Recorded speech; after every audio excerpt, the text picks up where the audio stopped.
Hello everyone, আসসালামু আলাইকুম। কেমন আছেন সবাই? আশা করছি ভালো আছেন। আজকে আমি নিয়ে এসেছি খুবই সিম্পল একটি রেসিপি নিয়ে। আমি আজকে রান্না করব পাবদা মাছ দিয়ে ফুলকপি ঝোল। আর এই অফ সিজনে আমি এই ফুলকপিগুলো কোথা থেকে পেলাম, এগুলো আমি সিজনকালের সময় সিদ্ধ করে ঠান্ডা করে তারপর ফ্রিজে রেখে দিয়েছিলাম। এখন বের করে নরমাল করে নিয়েছি। তো প্রথমে আমি এখানে পাবদা মাছগুলো ধুয়ে পরিষ্কার করে নিয়েছি এবং এখানে লবণ, হলুদের গুঁড়ো, মরিচের গুঁড়ো দিয়ে এটাকে ভালোভাবে মিশিয়ে নেব। আর আমার পাবদা মাছগুলো একটু বড় ছিল, সেজন্য আমি এগুলোকে দুই ভাগে কেটে নিয়েছি। আপনারা আপনাদের সাইজ মতো করে নেবেন। এগুলো মিশিয়ে এগুলোকে আমি হালকা তেলে ভেজে নেব।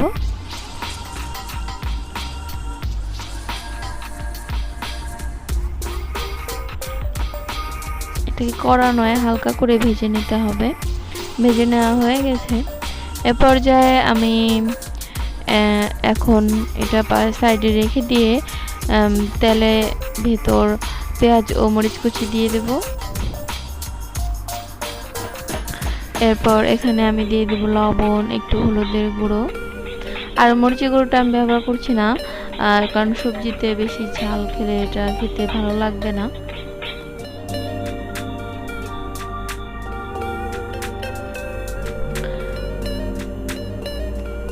আর আপনারা অবশ্যই কমেন্ট করে জানাবেন পাবদা মাছ কীভাবে খেতে সবচেয়ে বেশি ভালো লাগে। আর পাবদা মাছটা কিন্তু সর্ষে দিয়ে রান্না করলেও সেটা খুব মজা হয়। নেক্সট ভিডিওতে আমি ওই রেসিপিটা দেওয়ার চেষ্টা করব।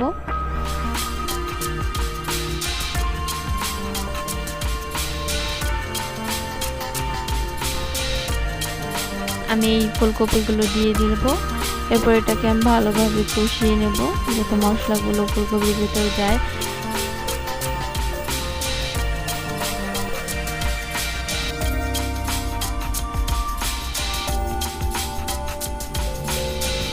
এটা প্রায় কষানো হয়ে গেছে।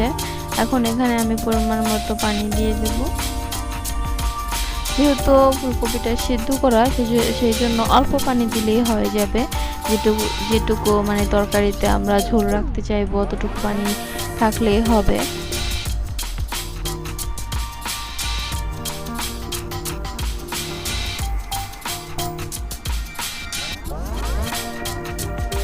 আর ঈদের পর সবাই শুধু ঘন ঘন মাংস খাবেন না, যার ফলে ঘন ঘন মাংস খেলে পেটের সমস্যা হতে পারে, এমনকি পাকস্থলীতেও সমস্যা হতে পারে। তো মাংসের পাশাপাশি আপনারা অবশ্যই সবজি এবং মাছটা খাবেন, যার কারণে মানে পেটের পাকস্থলীরা এবং আমাদের পরিপাকতন্ত্র একদম সতেজ ও ভালো থাকে। আর যাদের বিভিন্ন পেটের সমস্যা আছে তারা তো অবশ্যই মাংসটা কম ঝাল দিয়ে কম খাওয়ার চেষ্টা অবশ্যই করবেন। তারা মাছটা একটু বেশি খাবেন। আর মাছ এমন একটা জিনিস যেখানে আর কি কোনো সমস্যাই নেই।